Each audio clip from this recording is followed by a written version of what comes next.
নাসিয়ামি গুনাহগারের বন্ধু তুমি গো সুবহানাল্লাহ কুরআনে শুন নাসিয়ামি আরে গুনাহগারের বন্ধু তুমি গো ওরে পিলাইবা কাউসারের পানি ময়দান হাসরে কন্যা পিলাইবা কাউসারের পানি ময়দান হাসরে নবী গো আমরা গুনাহগারে সালাতু সালাম জানাই দুরূদ সালাম জানাই আপনার উপরে নবী গো আমরা গুনাহগারে আল্লাহুম্মা সাল্লি মারহাবা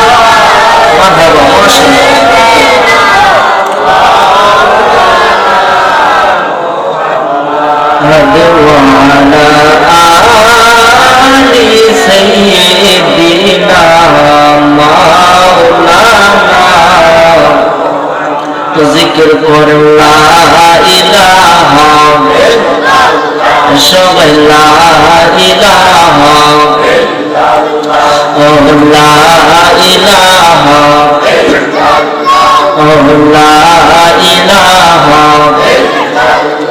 ও লা ইলাহা ও লা ইলাহা জোরে লা ইলাহা বাজান নমরুদ আগুন জ্বালাইল সেটা ইব্রাহিম নবীকে ফালাইল ওরে আগুন হইল ফুল বাগিচায় আগুন হইল বাগিচা পশম কেন করল না লা ইলাহা ইল্লাল্লাহ জোরে লা ইলাহা ইল্লাল্লাহ সবাই লা ইলাহা ইল্লাল্লাহ ও লা ইলাহা ইল্লাল্লাহ ও লা ইলাহা ইল্লাল্লাহ আমরা কোন পথে হব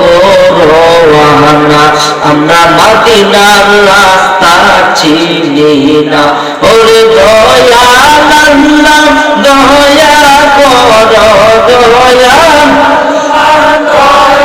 করো নসিব করো মদিনা লা ইলাহা ইল্লাল্লাহ ও লা ইলাহা ইল্লাল্লাহ ও লা ইলাহা ইল্লাল্লাহ ও লা ইলাহা ইল্লাল্লাহ জোরে লা ইলাহা ইল্লাল্লাহ লা ইলাহা ইল্লাল্লাহ লা ইলাহা ইল্লাল্লাহ হক লা ইলাহা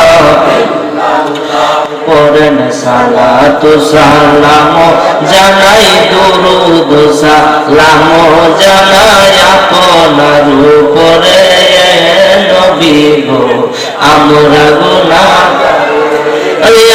গুনাহগারে জানাই আমরা গুনাহগারে কন্যা আমরা গুনাহগারে জানাই আমরা গুনাহগারে নবী গো আমরা গুনাহগারে নবী লা ইলাহা ইল্লাল্লাহ মুহাম্মাদুর রাসূলুল্লাহ সাল্লাল্লাহু আলাইহি ওয়াসাল্লাম একটি জবান বন্ধ রাখিবেন না চিৎকার মেরে সকলে একবার জোরে সুরে বলি আলহামদুলিল্লাহ আর একটু মায়ার সুরে অন্তর থেকে মহব্বতে আল্লাহকে রাজি খুশি করার আশায় সকলে আরো একবার বলি আলহামদুলিল্লাহ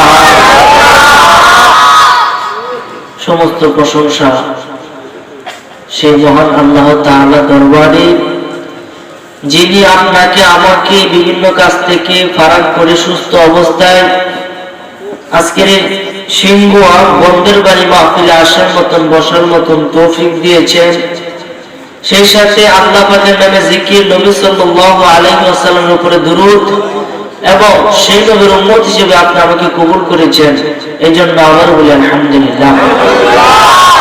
আপনারা আজকের মাহফিলে আসতে পেরে খুশি না বেজার? খুশি। কেমন খুশি? আপনারা যেখানে আসছেন আপনারা তো লাভ দেখতেছেন না, দেখতেছেন লস হইতেছে। কেমনে? গুণা নষ্ট হইতেছে। কথা বগর বগর শুনতেছি।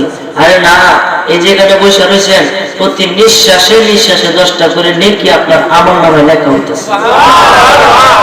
শুধু তাই নয়, যতক্ষণ বসে থাকেন ততক্ষণ স্পেন্ডিংসে যারা আছেন, যারা বসে আছেন, তাদের আমলনামায় একটাও গুনাহ নাই। এই গুনাহের বাইরে ফেরেশতারা দাঁড়ায় থাকে। কেননা নবীজি বলেছেন, তার নিজের জবানের ঘোষণা, এটা বেহেশতের বাগান। বেহেশতের ভিতরে পৃথিবীর কোনো মানুষ কি কোনো গুনাহ নিয়ে যেতে পারবে? তাহলে বেহেশতের বাগানেও তদ্রুপভাবে গুনাহ নিয়ে কেউ প্রবেশ করতে পারে না। এই জন্য আমরা এখন নিষ্পাপ। এখন আমরা কি নিষ্পাপ? এরপর আমরা আনন্দেতে আমাদের গুনাহ হয়ে থাকে। কথা বল ঠিক কিনা? আমরা একেবারে সাহায্য হয়েছি না, তাহলে সেই গুনাহগুলি মাফ করানোর জন্য তো মাহফিলে আসছি। কোনটা বলেন? তাহলে আসুন সেই গুনাহগুলি একটু ক্ষমা করাই, আল্লাহ পাকের নামে একটু জিকির করি, যাতে আমরা কলম থেকে এই গুনাহ ময়লাগুলো ঝরে মাটিতে পড়েছে। বলেন সুবহানাল্লাহ। সিয়াসিতার কিতাব তিরমিজি শরীফের হাদিস, শুকনা গাছে ঝাঁকি দিলে শুকনা পাতা পড়ে কি বলে না?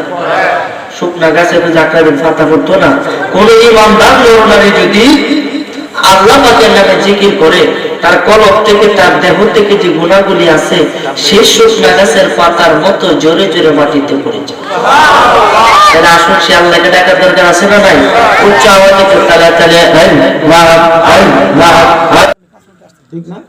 আমি চেষ্টা করেছি আপনাদেরকে নিয়ে দুই একটা কথা বলা। শেষ একটা কথা বলে দিই, আপনারা যারা মা বাবা আছেন, আপনাদের সন্তান যদি মাঝে মাঝে কোনো অন্যায় করে, আপনারা বদদোয়া দিয়েন না। মা বোন যারা পর্দার আড়ালে আছেন আপনারাও শুনবেন, যারা এখানে আছেন আপনারাও শুনবেন। সন্তানদেরকে কখনো মা বাবা বদদোয়া দিবেন না। কেন? আল্লাহ তাআলার পয়গাম্বর হযরত ইয়াকুব আলাইহিস সালাতু ওয়াস সালাম, আল্লাহর নবী।